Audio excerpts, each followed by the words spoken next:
coping tools for everyday stressors in our life.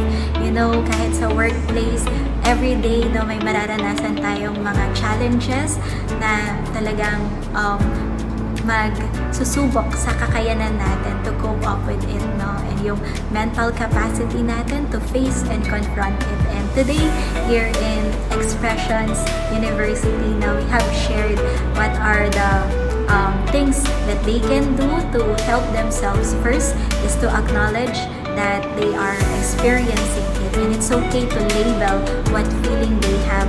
Second, no, is assess from where it is coming from. Anong level ng stress ang meron ako ngayon? And next is appreciate, no, na merong itinuturong lesson itong stressor na ito. And the last one is to know how to adjust. Ano yung meron ako that I can apply it, no, in confronting my stressors and solving my challenges.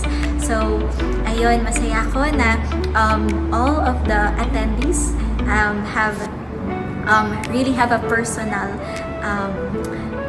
encounter with themselves. They were able to reflect, no, ano-ano yung mga bagay na yon na dinadala nila at ano-ano din yung mga strengths na meron sila and good memories, core memories in their life na pwedeng magpalakas sa kanila to be resilient in the face of stressors. And indeed, never forget to remind each day, no, that we are worth loving ourselves, no.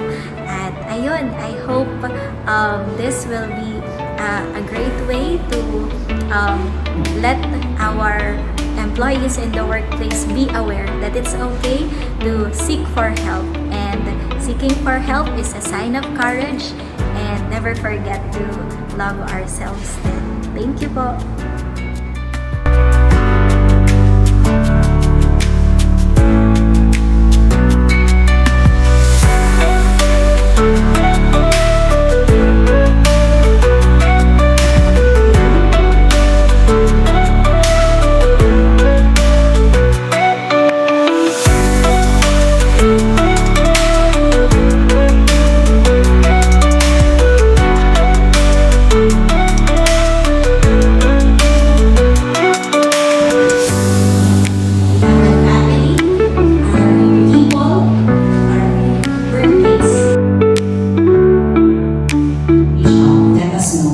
And then we'll do our best to help.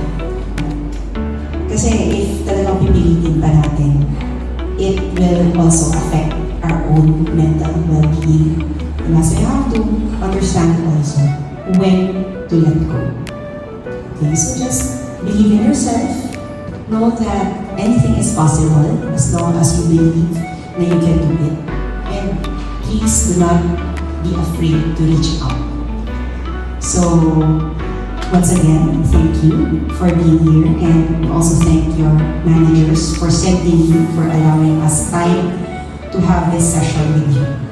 Thank you for everything, and I hope that you go back to your own workplaces feeling recharged, energized, and equipped, no, and empowered with these tools.